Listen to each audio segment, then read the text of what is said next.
प्रधानमंत्री जी का निरंतरता में बिहार आना प्रधानमंत्री जी का समर्पण बिहार और बिहारियों के प्रति दर्शाता है। लोकसभा चुनाव में जो वादे प्रधानमंत्री जी के द्वारा किए गए थे, एक एक करके हर उस वादे को पूरा करने का कार्य प्रधानमंत्री जी हमारी केंद्र की सरकार के द्वारा किया जा रहा है। लंबे समय तक ये एक मांग थी कि पटना का एयरपोर्ट भारत के अलग अलग प्रदेशों का न सिर्फ उनके मुख्यालयों के एयरपोर्ट देखिए, बल्कि उनके बाकी के जो शहर हैं वहां के भी एयरपोर्ट काफी विकसित रहे हैं। ऐसे में बिहारियों की ये मांग थी कि यहां पर भी वर्ल्ड क्लास का एयरपोर्ट होना चाहिए, जिसका निर्माण मौजूदा प्रधानमंत्री आदरणीय नरेंद्र मोदी जी के नेतृत्व में हुआ है। न सिर्फ इसका उद्घाटन बल्कि परसों विक्रमगंज में एक विशाल जनसभा को भी आदरणीय प्रधानमंत्री जी संबोधित करेंगे। और जैसा मैंने कहा कि जो वादे प्रधानमंत्री जी और हम लोगों ने लोकसभा में किए थे, विधानसभा चुनाव आते आते तक हर उस वादे को पूरा करने का कार्य हमारी केंद्र की सरकार के द्वारा किया जाएगा।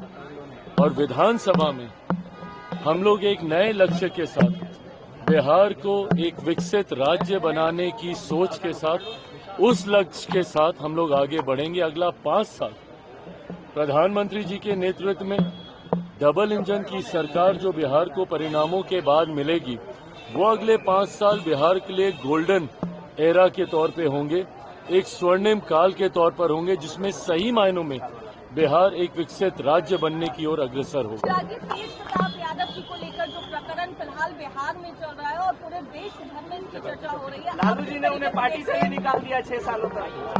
देखिए, ये पूर्णतः उनका पारिवारिक विषय है, उनकी पार्टी का अपना इंटरनल मैटर है। मुझे नहीं लगता कि इसमें किसी को अपने पक्ष रखने की जरूरत है। आपस में परिवार के विषय हैं और उनकी पार्टी का विषय वो खुद स्वयं सुलझा लेंगे। बिहार की 2 बेटी चिराग इसमें पिस रही है, ऐश्वर्या और न्याय की किसी भी बेटी के साथ अन्याय ना हो, उसके लिए मैं मानता हूं कानूनी व्यवस्था पूरी तरीके से सुदृढ़ है।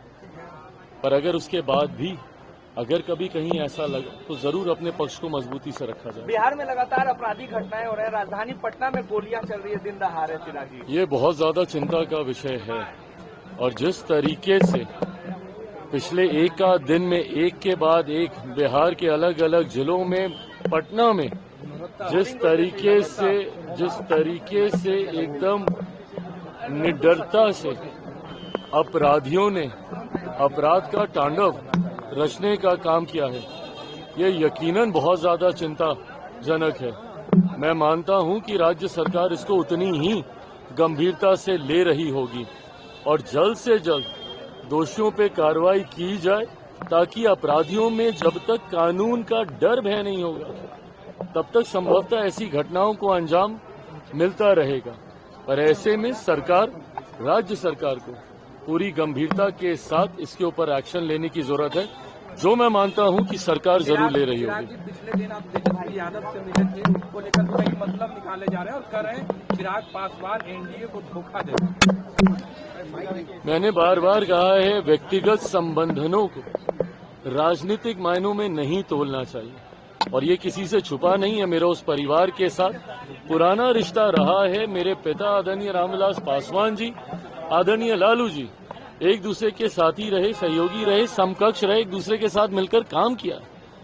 और वही खूबसूरत रिश्ता मेरा उस परिवार के साथ है। और उस परिवार से रिश्ते होने के मायने कभी ये नहीं है कि मैं राजनीतिक तौर पर भी उनके साथ अलाइंड हूं। हमारे वैचारिक मतभेद हैं और हद से ज्यादा हैं। एक मंच पर आना नहीं संभव है। आना संभव होता तो 2020 के चुनाव में ही हम आ जाते। जिस वक्त हम बिना किसी गठबंधन के अकेले चुनाव लड़ रहे थे, उस वक्त भी हम किसी वैकल्पिक गठबंधन में तो हम नहीं गए। तो ऐसी व्यक्तिगत मुलाकातों को, और जिस मुलाकात का आप जिक्र करें वो तो व्यक्तिगत भी नहीं थी, वो तो हम सब जो कि पक्ष विपक्ष हर किसी ने इस खूबसूरत भूमिका को निभाया, जहां पे शहीदों के परिवार से मिलकर उन परिवार के प्रति अपनी सद्भावना हम लोगों ने प्रस्तुत करने का हम लोगों ने कार्य किया। उसी भूमिका में उस दिन तेजस्वी जी भी वहां पे थे, हम भी वहां पर गए। पर हाँ, ये पूरी तरीके से अगर मुलाकात मेरी व्यक्तिगत दृष्टिकोण से भी कभी होती है, आज उनके परिवार में एक और खुशखबरी आई है, हमारे भतीजे का जन्म हुआ है वहां पर, उसके लिए भी मैं उस परिवार को ढेर सारी बधाई शुभकामनाएं देता हूं। कल को अगर इस दृष्टि से अगर हमारी मुलाकात होती है तो उसके भी राजनीतिक मायने नहीं निकाले जाने चाहिए।